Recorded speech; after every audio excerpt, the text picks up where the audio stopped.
സ്നേഹപ്പെട്ട എല്ലാവർക്കും വേറിട്ട കാഴ്ചകളിലേക്ക് സ്വാഗതം.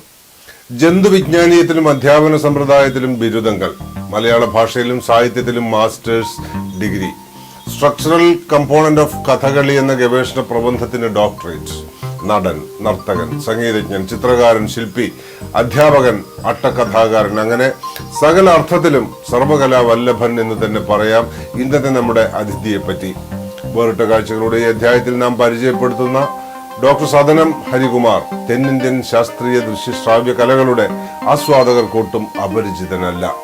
അവർ അദ്ദേഹത്തെ ഒറ്റപ്പാലത്തും ചെന്നൈയിലും വിശ്വഭാരതിയിലും ആകാശവാണിയിലും ഇംഗ്ലണ്ടിലും ഫ്രാൻസിലും ജർമ്മനിയിലും വിയറ്റ്നാമിലും ക്യൂബയിലും മറ്റനേകം രാജ്യങ്ങളിലും പാട്ടുകാരനായും ആട്ടക്കാരനായും ചിത്രകാരനായും ശില്പിയായും അധ്യാപകനായും കണ്ടിട്ടുണ്ട്.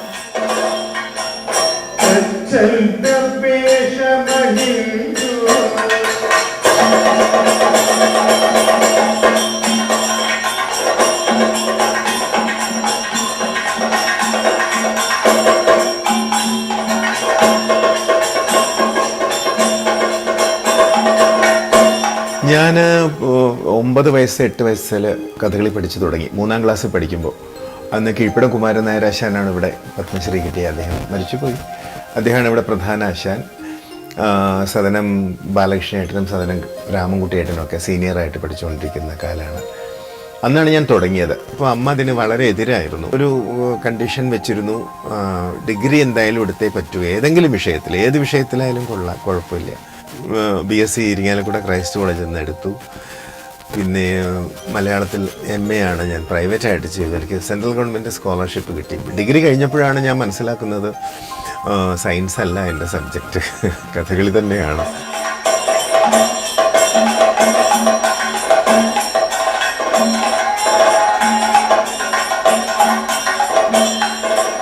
പിന്നെ സദനത്തിൽ ഞാനും അച്ഛനുമായിട്ട് ധാരാളം എന്താ പറയേണ്ടത് അഭിപ്രായ വ്യത്യാസങ്ങൾ ധാരാളം ഉണ്ടായിരുന്നു. അച്ഛൻ എല്ലാറ്റിനെയും അഡ്മിനിസ്ട്രേഷൻ്റെ കാഴ്ചപ്പാടിൽ മാത്രം നോക്കിക്കാണുകയും ഞാൻ അതിനെക്കുറിച്ച് കാൽപ്പനികോ അല്ലെങ്കിൽ സർഗാത്മകമായ കാഴ്ചപ്പാടിൽ നോക്കിക്കാണുകയും ചെയ്യുന്നതിൻ്റെ പ്രശ്നങ്ങൾ ഞങ്ങൾ തമ്മിൽ വളരെയധികം ഉണ്ടായിരുന്നു. 2 തവണ എനിക്ക് ഇവിടുന്ന് ശരിക്കും പറഞ്ഞാൽ എന്നെ പുറത്താക്കുക തന്നെ ചെയ്തിട്ടുണ്ട് സദനത്തിൽ നിന്ന്. അങ്ങനെ പുറത്താക്കിയ ഒരു സന്ദർഭത്തിലാണ് എനിക്ക് ശാന്തിനികേതനിൽ പോകേണ്ടി വന്നത്. അല്ലെങ്കിൽ അവരെന്നെ വിളിച്ച് കൊണ്ടുപോവുക ചെയ്ത്. അവിടെ അങ്ങനെ ഒരു എഡ്യൂക്കേഷൻ MA ഉള്ള അല്ലെങ്കിൽ PG ഉള്ള ഒരു കഥകളിക്കാരനെ ആവശ്യമുണ്ട് എന്ന് പറഞ്ഞ് എൻ്റെ സുഹൃത്ത് വാസുണ്ണിയുടെ. എന്തായാലും അങ്ങനെയാണ് ഞാൻ ശാന്തിനികേതനിൽ പോകുന്നത്.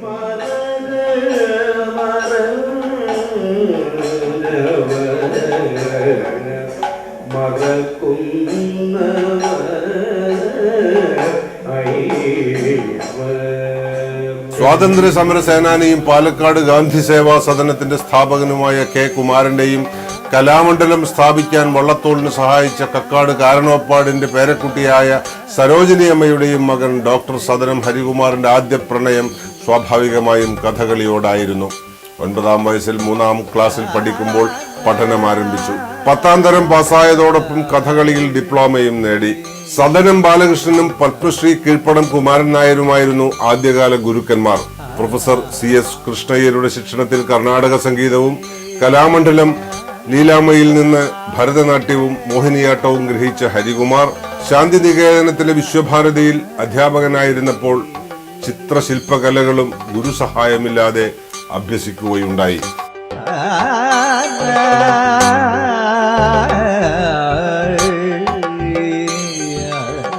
ഞാൻ ശാന്തിനികേതനിൽ കഥകളി അധ്യാപകനായിട്ട് ജോലി ചെയ്തിരുന്നു. അപ്പോഴാണ് അവിടുത്തെ ശില്പങ്ങളും ശില്പ ക്ലാസ്സുകൾ അതൊക്കെ കാണുമ്പോഴാണ് എന്തുകൊണ്ടോ എനിക്കങ്ങനെ ചെയ്യാൻ സാധിക്കുമെന്ന് അറിഞ്ഞുകൂടാ. അങ്ങനെ തുടങ്ങിയതാണ്. പിന്നെ അത് ചെയ്തു.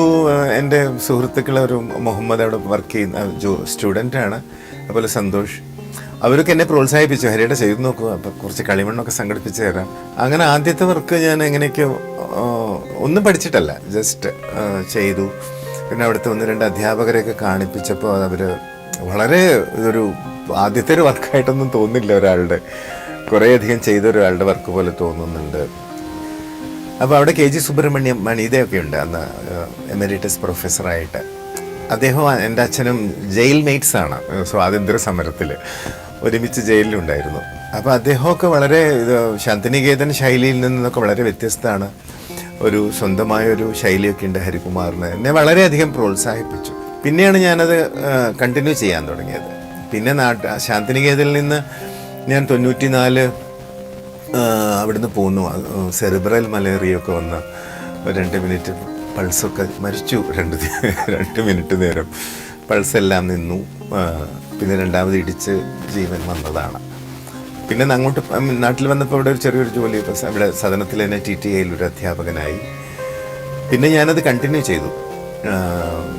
കുറേ ശില്പങ്ങൾ ചെയ്യാനുള്ളൊരു താല്പര്യം, അത് ചെയ്യാൻ സാധിച്ചു എന്ന് പറയുമ്പോൾ നല്ലത്.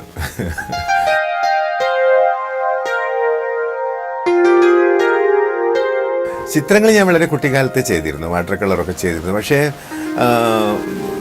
എൻ്റെ അച്ഛൻ ചിത്രം ചെയ്യരുത് എന്നാണ് പറഞ്ഞിരുന്നത്. കാരണം എല്ലാറ്റിലും കൂടെ കഥകളിയിൽ മാത്രം ശ്രദ്ധ കേന്ദ്രീകരിക്കൂ എന്നാണ് എനിക്ക് നിർബന്ധം ഉണ്ടായിരുന്നു വീട്ടിൽ. പക്ഷേ ഞാൻ രഹസ്യമായിട്ട് ചിത്രങ്ങൾ വരച്ചിരുന്നു അന്നൊക്കെ. പിന്നെ അത് കൂടുതൽ ചെയ്യാൻ ഞാൻ ശാന്തിനികേതനത്തിൽ ചെന്നതിന് ശേഷമാണ് ഓയിലും അക്രിലിക്കിലൊക്കെ ചെയ്തു തുടങ്ങിയത്. പക്ഷേ ഈ അടുത്ത കാലത്താണ് ഞാൻ മനസ്സിൽ വിചാരിച്ച പോലെയുള്ള ചിത്രങ്ങൾ എനിക്ക് ഫോട്ടോഷോപ്പിലാണ് വരയ്ക്കാൻ പറ്റുന്നത്, മൗസ് കൊണ്ടാണ് വരയ്ക്കാൻ പറ്റുന്നത്. സംഗീതത്തിനോ കഥകളിക്കോ ഒരു അധ്യാപകൻ്റെയോ ഗുരുവിൻ്റെയോ സഹായമില്ലാതെ ഒരിക്കലും ഒരു തോടി രാഗമോ കാമ്പോജോ നമുക്ക് ഒരാളുടെ ഗുരുവിൻ്റെ ഹെൽപ്പില്ലാതെ നടക്കില്ല. എത്ര കേട്ടറിവ് വെച്ചാലും കേൾക്കുന്നവർക്ക് മനസ്സിലാവും ഇത് സ്വന്തമായി പഠിച്ചതാണ്. പക്ഷെ ഒരു പരിധിവരെ ചിത്രശില്പങ്ങളിലൊക്കെ അവിടെയും ക്ലാസ്സിൽ ഉപയോഗിക്കുന്നത് നമ്മുടെ ഒബ്സർവേഷൻ തന്നെയാണ്, നിങ്ങളുടെ സ്വന്തം ഒബ്സർവേഷൻ തന്നെയാണ് അവിടെ ഉപയോഗിക്കുന്നത്. പിന്നെ അവരുടെ അനുഭവങ്ങൾ നമുക്ക് കുറേ പങ്കിട്ട് തരാൻ പറ്റുന്നു. അല്ലാതെ ഇപ്പോൾ കല്യാണി, കമ്പോജി, തോടി അങ്ങനെയൊന്നും ചിത്രകലയിൽ ഇല്ലല്ലോ. നിങ്ങൾ പ്രകൃതിയെ നിരീക്ഷിക്കുന്നു, നിങ്ങൾ നിങ്ങളുടെ വ്യക്തിത്വം അല്ലെങ്കിൽ നിങ്ങളുടെ ആശയപ്രകാരം അതിനെ അനുകരിക്കുന്നു, അല്ലെങ്കിൽ നിങ്ങളുടെ സ്വന്തം സൃഷ്ടികൾ നടത്തുന്നു. അപ്പോൾ ഗുരു ഉണ്ടായിരുന്നുവെങ്കിൽ അല്ലെങ്കിൽ ഒരാളുടെ അടുത്ത് പഠിച്ചിരുന്നെങ്കിൽ എനിക്ക് അത്ര ക്ഷമ ഉണ്ടാവുമെന്ന് എനിക്ക് തോന്നുന്നില്ല.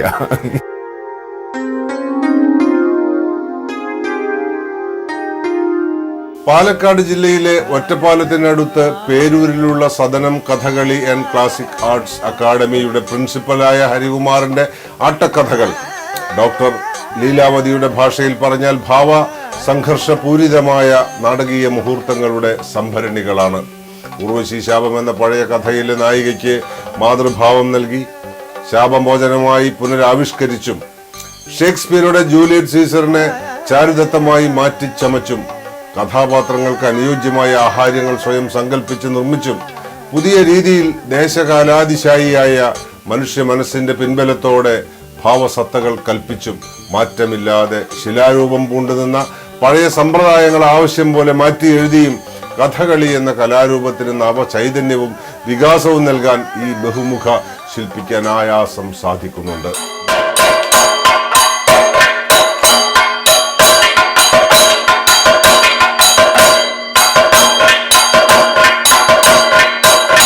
സാങ്കേതിക ഭദ്രമായിട്ടുള്ള കോട്ടയം കഥകൾ, അതിലത്തെ നായകന്മാർ, അത് ടെക്നിക്കലി വളരെ നല്ല കഥകളാണ്. പക്ഷെ കൂടുതൽ റൊമാൻറ്റിക് കാൽപ്പനിക നായകന്മാരൊക്കെ ആയിട്ട് വരുന്നത് നളചരിതങ്ങൾ അതൊക്കെയാണ്. അപ്പോൾ ഇത് രണ്ടും വളരെ എന്നെ സംബന്ധിച്ചിടത്തോളം എനിക്കിഷ്ടമുള്ള വേഷങ്ങളാണ്. കത്തിവേഷങ്ങൾ ഇഷ്ടമാണ്. പക്ഷെ ഞാൻ ഈ പാട്ടും കൂടെ പാടുന്നത് കാരണം അലർച്ച ശബ്ദത്തെ ബാധിക്കും. അപ്പം അങ്ങനൊരു ചെറിയൊരു കച്ചേരിയുള്ള ദിവസം അടുത്തൊന്നും ഞാൻ കത്തിവേഷം കെട്ടില്ല.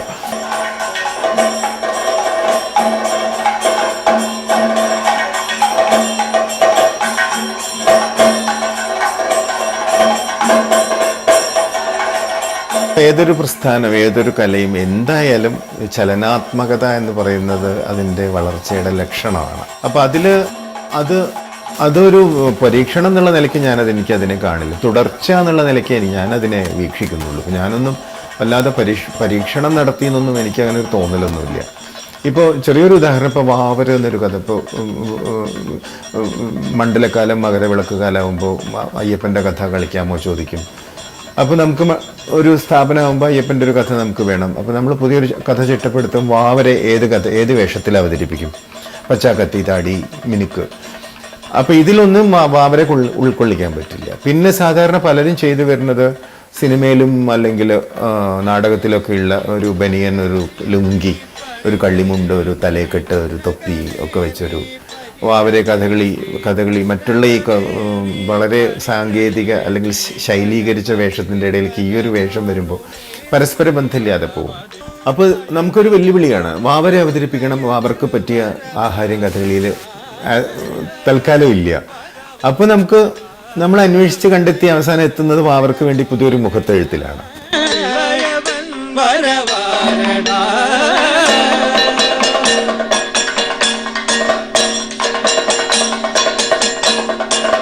അതുപോലെ ഇപ്പോൾ ഉർവശിയെ അവതരിപ്പിക്കാൻ സാധാരണ മറ്റുള്ള നായകന്മാരെ സെഡ്യൂസ് ചെയ്യുന്ന വിധത്തിലുള്ള സാരി പലതും ഉണ്ട്. അല്ലെങ്കിൽ സാരി എന്ന് പറഞ്ഞാൽ സാരി നൃത്തമാണ് ഞാൻ ഉദ്ദേശിച്ചത്. അത് ഉർവശിക്ക് എനിക്ക് ഉപയോഗിക്കാൻ പറ്റില്ല. അപ്പോൾ ചെമ്പതാളത്തിൽ പുതിയൊരു സാരി നൃത്തം നമുക്ക് ചെയ്യേണ്ടി വരും. അതുപോലെ ഇപ്പോൾ ദ്രോണർ എന്നുള്ള കഥാപാത്രം സാധാരണ ഒരു ചുമന്ന മുണ്ടോ അല്ലെങ്കിൽ തലയിലൊരു തുണിയൊക്കെ ഇട്ട് വളരെ ആഹാര്യം വളരെ ലഘുവായിരിക്കും. പക്ഷേ അഭിമന്യു എന്നുള്ള കഥയിൽ ദ്രോണർക്ക് വളരെയധികം യുദ്ധം ചെയ്യാനുണ്ട്. അദ്ദേഹം പടനായകനാണ്, ഒരു ഗൗരവമുള്ള ഒരാളാണ്. അപ്പോൾ അദ്ദേഹത്തെ ഇങ്ങനെ അവതരിപ്പിക്കാൻ പറ്റില്ലേ? അപ്പോൾ അതിനുവേണ്ടി പുതിയൊരു കിരീടം നമുക്ക് നമ്മളുടെ സങ്കല്പത്തിലുള്ള ദ്രോണരെ അവതരിപ്പിക്കാനുള്ള അപ്പോൾ അതിന് നമ്മൾ വേണ്ടി പണിപ്പെടും. അങ്ങനെ കുറേ ആഹാര്യങ്ങൾ എനിക്ക് ഇപ്പോൾ ശിവൻ്റെ പുതിയ കിരീടം ചെയ്യേണ്ടി വന്നിട്ടുണ്ട്. അതുപോലെ ദ്രോണർക്ക് പുതിയ ആഹാര്യം എന്ന് വെച്ചാൽ കോസ്റ്റ്യൂം എന്നാണ് ഉദ്ദേശിക്കുന്നത്. അതുപോലെ ദുർവാസാവിന് പുതിയൊരു വേഷം ചെയ്യേണ്ടി വന്നിട്ടുണ്ട്. കഥകളിലെ സ്ത്രീ വേഷങ്ങൾക്ക് പുതിയൊരു കിരീടം തന്നെ നമ്മളെ ചുമർ ചിത്രങ്ങളിലൊക്കെ കാണുന്ന വിധത്തിലുള്ള തലമുടി കെട്ടിവെച്ച അതേ രൂപമുള്ള കിരീടം ഉണ്ടാക്കേണ്ടി വന്നിട്ടുണ്ട്. ഇതൊന്നും ഞാൻ പരിഷ്കരിച്ചു എന്നുള്ളൊരു ഔദ്ധിത്യമൊന്നുമില്ല. എങ്ങനെ ആ പ്രശ്നങ്ങളന്ന് നമ്മൾ സോൾവ് ചെയ്തു എന്നുള്ള വിശ്വാസമാണ് എനിക്കുള്ളത്.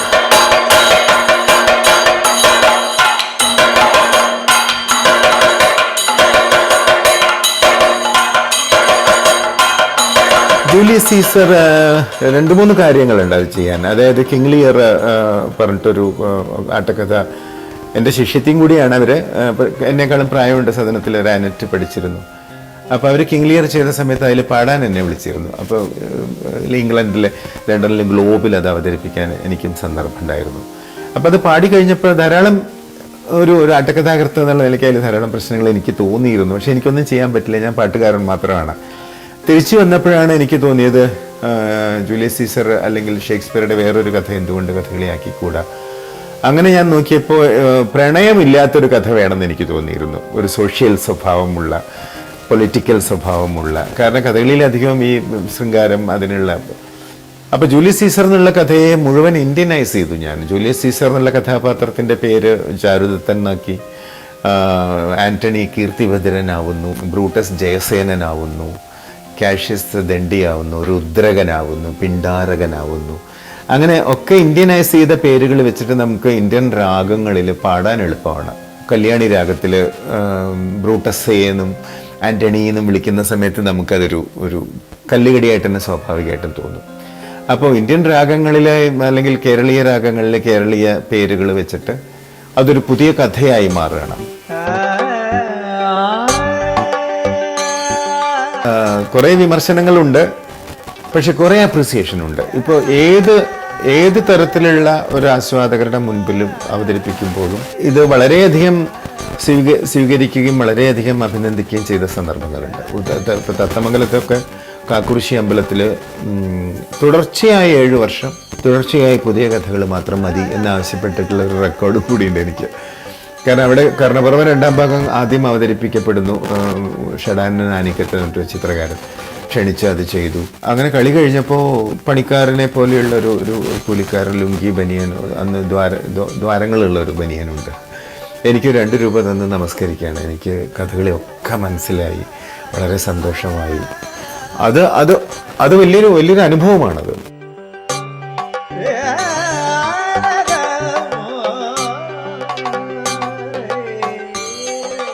ശാപമോചനത്തിന്റെ തുടക്കത്തിൽ അർജുനനെയോർത്ത് പ്രാണനിൽ പ്രണയതന്ത്രി കോർത്ത് മണിവീണ മീട്ടിയ ഉർവശി കളി ഒടുങ്ങുമ്പോൾ മാതൃഭാവത്തിന്റെ എല്ലാ താരല്യത്തോടും കൂടി അതേ അർജുനനെ മടിയിൽ കിടത്തി മയങ്ങുകൻ മകനെ നീ ഇടയിൽ ഊർന്നിയിടരുതെന്ന താരാട്ടാണ് പാടുന്നത്.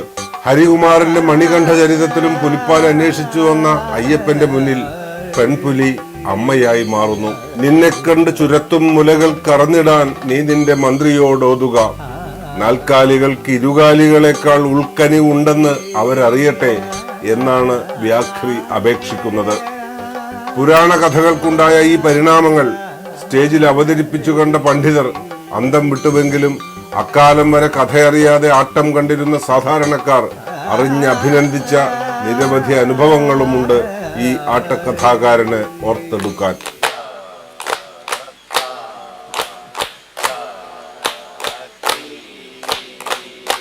ഞാൻ ആദ്യം സംഗീതം പഠിക്കുന്നത് അമ്മയുടെ അടുത്തുനിന്നും സിസ്റ്റേഴ്സിൻ്റെ അടുത്തുനിന്നൊക്കെയാണ്. പക്ഷെ അന്ന് ആ കാലത്ത് സീരിയസ് ആയിട്ടൊന്നും ചെയ്യാൻ എനിക്ക് സാധിച്ചിരുന്നില്ല. പിന്നെ ഇരിങ്ങാലക്കുട ക്രൈസ്റ്റ് പഠിക്കുന്ന കാലത്ത് സെബാസ്റ്റ്യൻ ജോസഫ് എന്ന് പറഞ്ഞിട്ട് വളരെ നല്ലൊരു ഗുരുവും വളരെ ജ്ഞാനിയായ അദ്ദേഹത്തിൻ്റെ അടുത്ത് കുറേ കാലം പഠിച്ചു. പക്ഷേ അദ്ദേഹം മരിച്ചുപോയി എൻ്റെ ഡിഗ്രി അവസാന വർഷമായപ്പോഴേക്കും. ആ കാലത്ത് എനിക്ക് യൂണിവേഴ്സിറ്റിയിൽ ഫസ്റ്റ് പ്രൈസ് ഒക്കെ കിട്ടിയൊരു കാലം. പിന്നെ കഥകളിക്ക് സ്കോളർഷിപ്പ് കിട്ടിയ കാലത്താണ് ഞാൻ CS കൃഷ്ണയ്യർ മരിച്ചുപോയി. കഥകളി ആചാര്യ അവാർഡൊക്കെ കിട്ടിയ, നാഷണൽ അവാർഡൊക്കെ കിട്ടിയ ശമ്മാങ്കുട്ടിയുടെ സമകാലികനായിട്ടുള്ള അദ്ദേഹം വളരെ നല്ല ഗുരുവാണ്. അപ്പം അദ്ദേഹത്തിൻ്റെ അടുത്ത് പഠിക്കാനുള്ള ഭാഗ്യവും എനിക്കുണ്ടായി. ഈ മരമോ ആ മരമോ രാമ നിന്ന സ്ഥാനം, ഈ മരമോ ആ മരമോ രാമ നിന്ന സ്ഥാനം, ഈ മരമോ ആ മരമോ രാമ നിന്ന സ്ഥാനം, ഈ മരമോ ആ മരമോ രാമ നിന്ന സ്ഥാനം, ഈ മരമോ. അദ്ദേഹത്തിൻ്റെ മേഖലകളെക്കുറിച്ച് പറയുകയാണെങ്കിൽ കഥകളിയുടെ വേഷം, പാട്ട്, ചുട്ടി, അതുപോലെ ശില്പങ്ങൾ ചെയ്യൽ, ചിത്രം വരയ്ക്കൽ, ഇതിനൊക്കെ പുറമേ നല്ലൊരു അധ്യാപകൻ, നാഷണൽ അവാർഡ് കിട്ടിയിട്ടുള്ളൊരു അധ്യാപകനാണ്. ഇതിനെല്ലാം പുറമേ ഒരു നല്ല മനുഷ്യനുമാണ്. അദ്ദേഹം ഈ നാടിന് തന്നെ ഒരു അസറ്റാണെന്നാണ് എനിക്ക് തോന്നുന്നത്. അദ്ദേഹത്തിൻ്റെ കലാപരമായിട്ടുള്ള കഴിവുകൾ അത് വളർത്തിയെടുക്കാൻ അദ്ദേഹത്തിൻ്റെ അച്ഛൻ ആയിട്ടുള്ള കുമാരേട്ടൻ അദ്ദേഹത്തിൻ്റെ കഴിവുകളെ ഉൾക്കണ്ണ് കൊണ്ട് കണ്ട് ആ കാലഘട്ടത്തിൽ തന്നെ അദ്ദേഹം അതിനുള്ള പ്രോത്സാഹനങ്ങൾ കൊടുത്ത് അത് അദ്ദേഹം മുതലാക്കുകയും ചെയ്തു.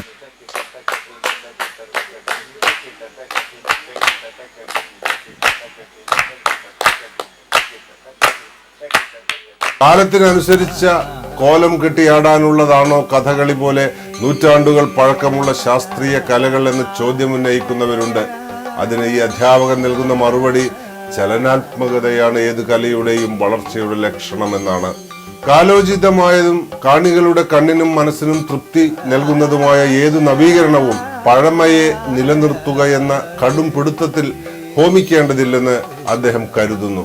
അഭിനയം, സംഗീതം, സാഹിത്യം, ചിത്രശില്പകലകൾ എന്നിവയ്ക്കെല്ലാം പുറമെ കഥകളിയുടെ നാനാവശങ്ങളെക്കുറിച്ച് അക്കാദമിക് ജ്ഞാനം കൂടിയുള്ള ഡോക്ടർക്ക് തന്റെ പ്രവർത്തന മേഖലയിൽ ഇനിയുമേറെ മുന്നോട്ട് പോകേണ്ടതുണ്ട്.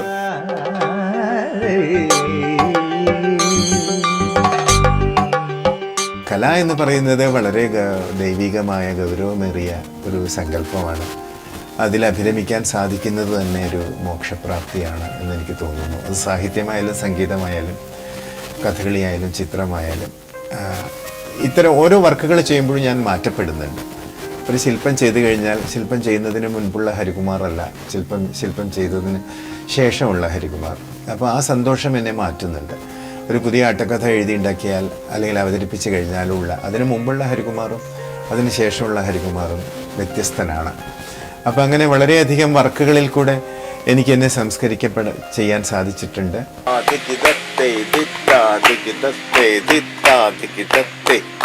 എന്നെ നോക്കിയിട്ട് എനിക്കുള്ള ലക്ഷ്യം എന്ന് വെച്ചാൽ സന്തോഷമായി ജീവിക്കുക, ചെയ്യാൻ പറ്റുന്ന കാര്യങ്ങൾ സന്തോഷത്തോടു കൂടി ചെയ്യുക. പരമാവധി ശില്പങ്ങൾ ചെയ്യാൻ സാധിക്കുമെങ്കിൽ അത്ര ചെയ്യുക, പരമാവധി ആട്ടക്കഥകൾ ചെയ്യാൻ പറ്റുന്നത് ചെയ്യുക, പരമാവധി കൃതികൾ ചെയ്യാൻ പറ്റുകയാണെങ്കിൽ ചെയ്യുക. എൻ്റെ മനസ്സിൽ വെച്ചിട്ടുള്ളൊരു ആഗ്രഹം അതാണ്. പിന്നെ എൻ്റെ ഔട്ട് ഓഫ് മൈ എന്താ പറയേണ്ടത്, എനിക്കുള്ള ബാധ്യതകളും കടപ്പാടുകളും പ്രതിബദ്ധതകളും വെച്ച് നോക്കുകയാണെങ്കിൽ സദനം കഥകളി അക്കാഡമിയെ ഒരു അതിൽ നിന്നും പഠിച്ചിറങ്ങുന്ന വിദ്യാർത്ഥികൾ നല്ല നിലയ്ക്കുള്ള കലാകാരന്മാരായി തീരാനുള്ള അതിൻ്റെ വേണ്ട പിന്നണിയിലുള്ള വർക്കുകൾ കുറേ ചെയ്യാനുണ്ട്. സദനം കഥകളി അക്കാഡമിയെ പരമാവധി നല്ലൊരു സ്ഥാപനം എന്ന് വെച്ചാൽ കുറേ കെട്ടിടങ്ങൾ എന്നല്ല ഞാൻ ഉദ്ദേശിക്കുന്നത്, കുറേ ബിൽഡിങ് അല്ലെങ്കിൽ കോൺക്രീറ്റ് കാർഡല്ല ഉദ്ദേശിക്കുന്നത്. ഒരു സംസ്കാരം, ഒരു പാരമ്പര്യം, ഒരു അത് കാരണം ശാന്തിനികേതനിലേക്കൊക്കെ പോയാൽ നമുക്ക് മനസ്സിലാവും അവിടെ ഒന്നും ചെയ്യാത്തവരും അവിടെ പോയി വർക്ക് ചെയ്യാൻ തുടങ്ങും. അതേപോലെ അതിനുള്ളൊരു സന്ദർഭത്തെയും ഒരു സന്ദർഭവും ഒക്കെ ഉണ്ടാക്കി നമ്മളാൽ ചെയ്യാൻ കഴിയുന്ന കാര്യങ്ങൾ മരിച്ചു പോകുന്നതിന് മുമ്പ് ചെയ്തു പോകണമെന്നൊരാഗ്രഹമുണ്ട്.